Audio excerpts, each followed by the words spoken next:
Hello everyone, my name is Whitney Sedith and I'm going to talk to you about the technology that I use in my non-traditional classroom setting. I work in the College of Nursing as a diversity coordinator at the University of South Carolina, and so I'm not in a classroom, but I do hold diversity, equity, and inclusivity trainings. And first up, we're going to talk about Zoom. We have really heavily leaned on Zoom since March of 2020 to hold sessions on diversity, equity, and inclusivity. The university supports the use of Microsoft Teams. However, my supervisor and I were able to purchase our own license with our startup funds. Because we are speaking on topics that can make people feel challenged or uncomfortable, we prefer Zoom's ability to show more faces on the screen at one time. Teams limits the number of people that is displayed, but with Zoom you can view up to 49 people in the gallery view. One very simple pro of Zoom is the ease of using the background feature to blur your background or to set a photo. It can add to a level of psychological safety for participants who may need to turn their cameras off. We want to function on the reality that everyone's reality is different and that the stress of possibly having an embarrassing surrounding is avoidable with using that background feature. The second pro of using Zoom is that you can incorporate third-party applications or apps like Grain. Grain is an app that provides free transcription of recorded Zoom meetings. When working with people in the community on sickle cell webinars, we have found this feature especially helpful for diverse learners. Additionally, you can use the clip in real time feature to save snapshots as the meeting is happening. This helps with productivity on the back end because you don't have to recall at what time a participant made a noteworthy remark. Pros that are built directly into Zoom are screen sharing, breakout rooms, and polling. One major drawback to Zoom is the cost. Microsoft Teams is continually working on user interfacing and features that mimic those of Zoom's for a fraction of the price. But will I continue to use this tool? Absolutely.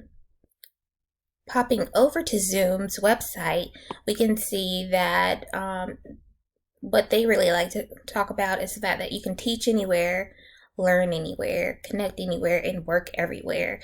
And that is the absolute truth. Because we have people in the College of Nursing who are practitioners, sometimes they're able to join us whenever they're off campus, and that really adds to the inclusive factor because everyone has the opportunity to participate in these conversations if they would like. Okay, the second tool we're going to talk about is Poll Everywhere. And just like with Zoom, we use Poll Everywhere in a formative way. Nothing we do is graded.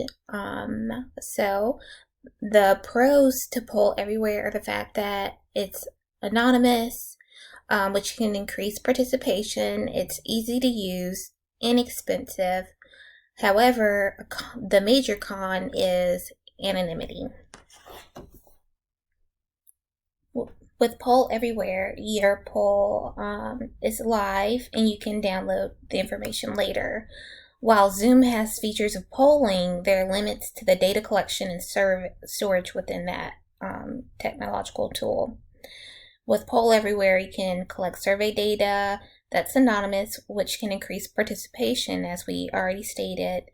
Again, we use these tools in DEI work and with the sickle cell community. While a training course may not need anonymity, it can help some people feel safe to disclose thoughts that leave them feeling vulnerable. However, as we stated, a con for this tool is also anonymity. In a case where a person may use harmful language, you cannot link them back to the comment if total anonymity is selected. Because we work with people in the community who have sickle cell disease, this option is not used.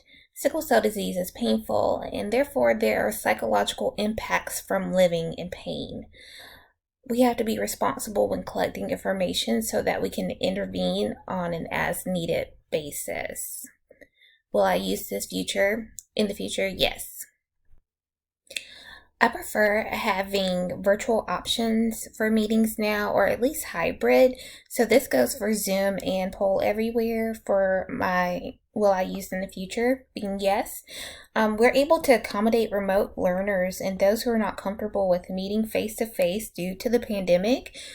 So with Zoom, they're able to log in with their cameras, or they can call in with their phone. And with Poll Everywhere, they're still able to participate, and we're not worried about going up to a physical whiteboard or using easels. I encourage anyone who hasn't used Poll Everywhere to really go over their website and look at everything that you can do in an education setting. One of my favorite things is, sometimes you're not always ready to come up with your own poll, and they actually have some that are already made and ready for you to use on your own. As you can see from this page, Poll Everywhere is really inexpensive for really anyone who is looking to use a polling service so that we can get our learners to be engaged in an interactive way. So it starts from free with an audience of 25 as the max. And honestly, what we typically use is the Present for $120 a year. The audience size is up to 700 people. So if you're hosting a webinar or a training, it really, 120 can get you through the year. Last but not least is Miro. This is a tool that is new to me and I thought was really interesting. I think that what we would do is use it for our strategic planning sections. Every year, our college holds a retreat where we discuss the previous year and areas of improvement for the upcoming fiscal year. We always spend half the day going over different parts of the strategic plan.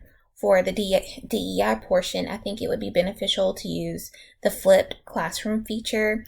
We could add a video recording of how to use the board for anyone who wants to be included in our session. And we can use that also to give highlights of what was accomplished in that previous academic year. I would like to take advantage of the option to include PDF documents for easy access. Most importantly, the whiteboard is a living document that people could contribute to before, during, and after the strategic planning meeting. We typically have time to only visit 2 sessions, and I believe this would be an inclusive way to get everyone who is interested involved.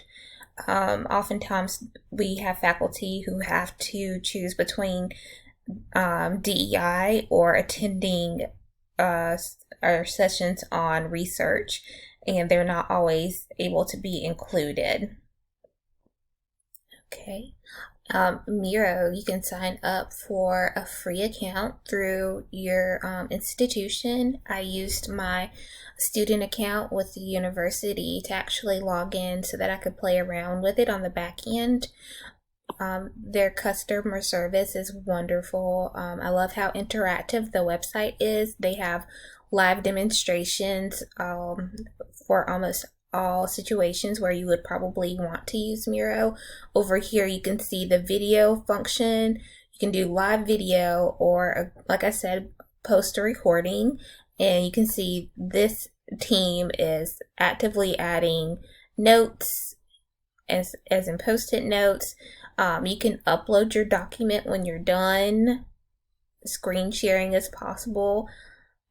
I just think that it's really fun, and there are also templates that are included, really fun widgets. So if you're someone like me who likes to include drawings or sticky notes just to make it a little more different, I think that you would really enjoy using Miro in your classroom, and I think your students would as well.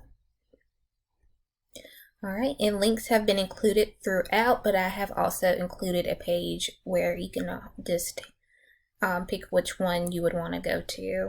Thank you.